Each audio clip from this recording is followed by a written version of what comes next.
Hello hello hello सभी प्यारे दोस्तों को प्रणाम है, नमस्कार है। आइए दोस्त, हम जुड़ते हैं आज का नया सेशन जिसमें आप लोगों को हार्दिक अभिनंदन है मेरे K2 स्टडी जोश चैनल की तरफ से। तो आइए दोस्त, आज का इस सेशन में हम देखते हैं कि हिंदी का 100 मार्क का, चाहे वो साइंस वाले, चाहे कॉमर्स वाले, चाहे आर्ट वाले स्टूडेंट जो रखते हैं 100 मार्क का हिंदी पेपर, उसमें 5 अंक हम कैसे मुट्ठी में कर लें।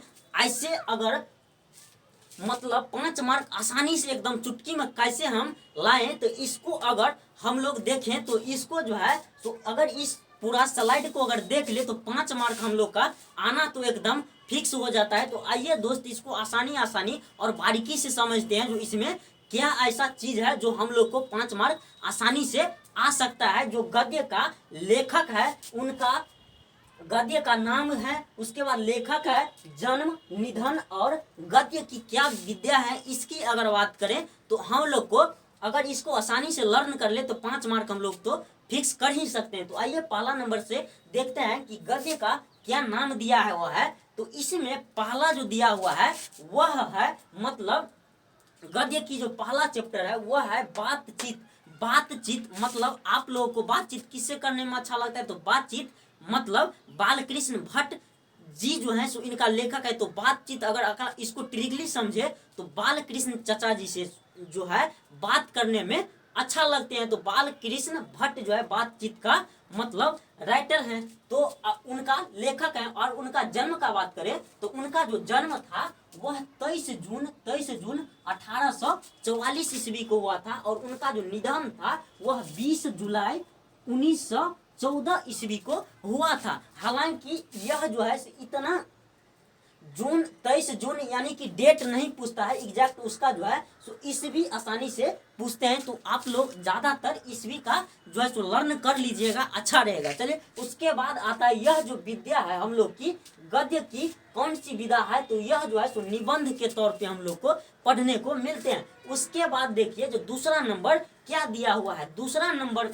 गद्य जो है सो उनका नाम है उसने कहा था। तो किसने कहा था, तो मेरे गांव में शर्मा जी है, तो उसने कहा था। तो कौन कहा था, तो शर्मा जी। तो अगर इसको अगर ट्रिकली समझे तो चंद्रधर शर्मा गुलेरी जो जी है, इसको अगर आसानी से समझे तो उसने कहा था। तो उसने का जो है गद्य की लेखक कौन है, तो चंद्रधर शर्मा गुलेरी। तो चलिए, अगर इनका चंद्रधर शर्मा गुलेरी जी का अगर जन्म का बात करें तो 1983 ईस्वी यानी कि 7 जुलाई 1900 मतलब 1883 ईस्वी। आप लोग ध्यान से देखिए जो क्या लिखा हुआ है, 1883 दिया हुआ है। उसके बाद उनका निधन का बात करें तो 12 सितंबर 1922 ईस्वी को हुआ था। और यह जो है सो हम लोग को कहानी के तौर पर यह विद्या जो है सो हम लोग को पढ़ने को मिलते हैं। उसके बाद गद्य की जो तीसरा पार्ट है उसका नाम है संपूर्ण क्रांति। अगर क्रांति संपूर्ण हो जाए तो मतलब जय जयकार होते हैं। तो संपूर्ण क्रांति का अगर बात करें तो कौन है लेखक, जयप्रकाश नारायण। संपूर्ण क्रांति का जयप्रकाश नारायण। अगर नारायण जी का अगर जन्म की बात करें तो इनका जो जन्म है 11 अक्टूबर 1902 ईस्वी में हुआ था। और इनका निधन जो था सो 8 अक्टूबर 1979 ईस्वी को हुआ था। ठीक, उसके बाद उनका अगर विधा की बात करें तो हम लोगों को यह जो है सो भाषण के तौर पर पढ़ने को मिलते हैं। और उसने कहा था यह जो है सो कहानी के तौर पर पढ़ने को मिला था। उसके बाद आता है चौथा नंबर जो हम लोग का गद्य पाठ है, चौथा नंबर वह है अर्धनारीश्वर।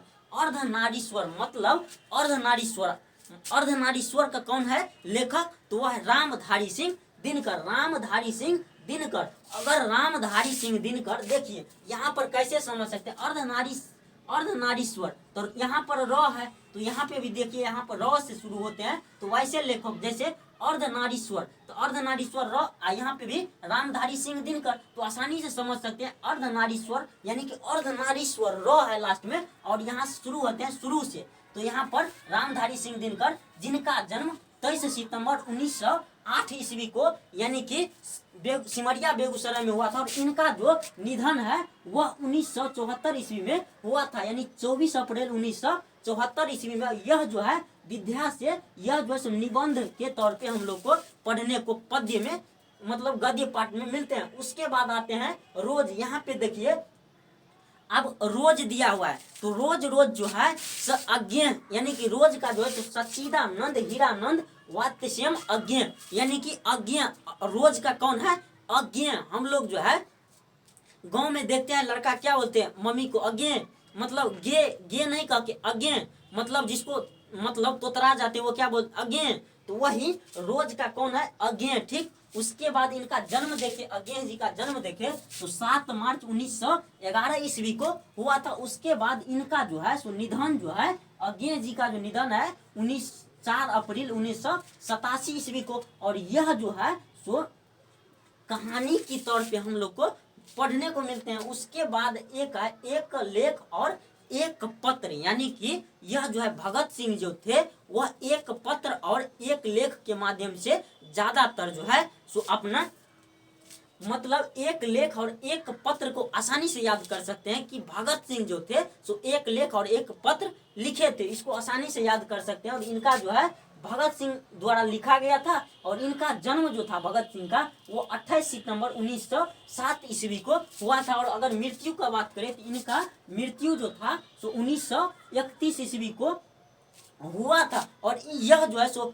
विधा की अगर बात करें तो यह जो है सो पत्र लेख के तौर पे हम लोग को पढ़ने को मिलते हैं। उसके बाद आते हैं 7वां नंबर की ओम सदा निरा। ओ सदा निरा का राइटर कौन है? तो जगदीश चंद्र माथुर। ओ सदा निरा, ओ सदा निरा, तो उनका जो है सो राइटर कौन, लेखक कौन है?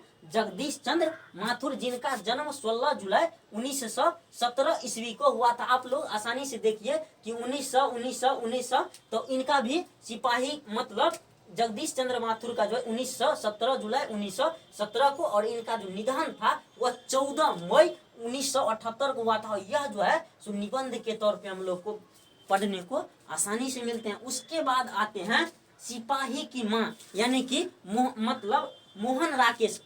सिपाही की माँ आसानी से समझ सकते। सिपाही के जो सिपाही का मतलब सिपाही की जो माँ है वह मतलब उसकी मम्मी का नाम क्या है सिपाही की मम्मी का? तो वह जो है सो मोहन राकेश जी जो है सो इनको लिखे हैं। अब देखिए जो इसमें मोहन राकेश, इनका जन्म 8 जनवरी 1925 ईस्वी को हुआ था और इनका जो जन्म मतलब निधन था वह 3 सितंबर 1972 को हो गया था मतलब। और इनका यह जो विद्या है यह एकांकी के तौर पे हम लोग को पढ़ने को मतलब मिलते हैं। उसके बाद देखिए जो 9th नंबर में दिया हुआ है जो प्रगति और समाज, प्रगति और समाज जो विधा है यह हम लोग को नामवर सिंह जो है सो इनको लिखे थे। और यह जो है इनका जन्म जो था सो इनका जो जन्म था 8 जनवरी 1925 को हुआ था। और इनका जो मतलब ये तो हो गया था मोहन राकेश वाला हो गया था। प्रगति और समाज नामवर सिंह मतलब 28 जुलाई 1927 को हुआ था इनका जन्म। और इनका मृत्यु अभी एनसीईआरटी में नहीं दिया हुआ। और यह जो है तो निबंध के तौर पे हम लोग को पढ़ने को मिलते हैं। उसके बाद आते हैं जूठन, यानी कि जूठन जो है सो ओम प्रकाश वाल्मीकि द्वारा रचित है। और यह जो है सो 30 जून 1950 को मतलब इनका जन्म हुआ था। इनका जो जन्म था वाल्मीकि जी का 30 जून 1950। और यह जो है सो हम लोग को आत्मकथा के तौर पे पढ़ने को मिलते हैं। उसके बाद है हंसते हंसते, मतलब हंसते हुए मेरा अकेलापन, यानी कि कोई भी अगर हंसते हुए अकेलापन इसका अगर देखे तो मतलब हंसते हुए अकेलापन के देखो तो यह जो है सो मल, यानी कि कोई भी मल त्यागने जाता है तो अकेला, यानी कि तो हंसते हुए अकेलापन का राइटर है मलयज। उसके बाद देखिए यह जो है जन्म जो था इनका मलयज जी का 1935 ईस्वी में हुआ था। और यह जो है उनका जो मतलब मृत्यु जो था 1982 ईस्वी में हुआ था। और यह जो है सो गद्य के तौर पे हम लोग को पढ़ने को मिलते हैं। उसके बाद आते हैं दोस्त कि तिरिच, यानी कि उदय प्रकाश, यानी कि उदय मतलब हुआ जो सूर्य का जो उदय होता है, यानी कि उदय प्रकाश, यानी कि उदय प्रकाश जो है उदय, अगर सूर्य का उदय होगा तो तिरिच मतलब रोशनी जो है तिरछे आएगा। तो ये इसीलिए इसको आसानी से याद कर सकते हैं कि उदय प्रकाश यानी कि तिरिच। तो उनका लेखक जो है तिरिच का उदय प्रकाश जी हैं। और जिनका जो जन्म है उनका जो जन्म है सो 1 जनवरी 1952 को हुआ था। और इनका जो यह जो है सो विधा की अगर बात करें तो यह कहानी के तौर पे पढ़ने को मिलते हैं। उसके बाद सबसे लास्ट है शिक्षा। शिक्षा का मतलब लेखक कौन थे, तो इनका लेखक जो है सो जे कृष्णा मूर्ति शिक्षा का लेखक है।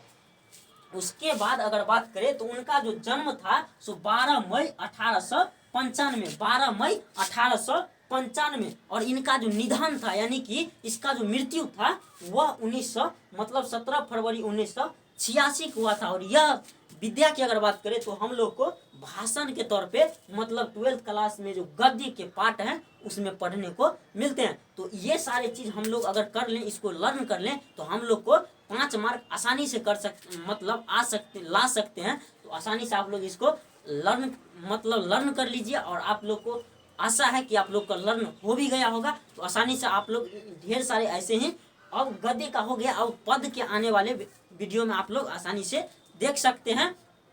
और ये सारे चीज देखने के लिए आप लोग को चैनल सब्सक्राइब नहीं किए हैं तो अभी से चैनल सब्सक्राइब कर लें, लाइक कर लें, जिससे आप लोग को आगे आने वाले सभी ऑडियो वीडियो अच्छा से मिल सके और आप लोग आसानी से लर्न और पढ़ाई कर सके। यही मेरी शुभकामना है। और आप लोग अच्छे से मेहनत करते रहिए। जो 2022 में एग्जाम होने वाले हैं उसमें अच्छा से अच्छा मार्क लेकर के आए, जिससे हम लोग को खुशी हो और आपको भी मम्मी पापा का खुशी हो। चलिए दोस्त, इस वीडियो में इतना है, तब तक के लिए बेस्ट ऑफ लक। जय हिंद, जय भारत।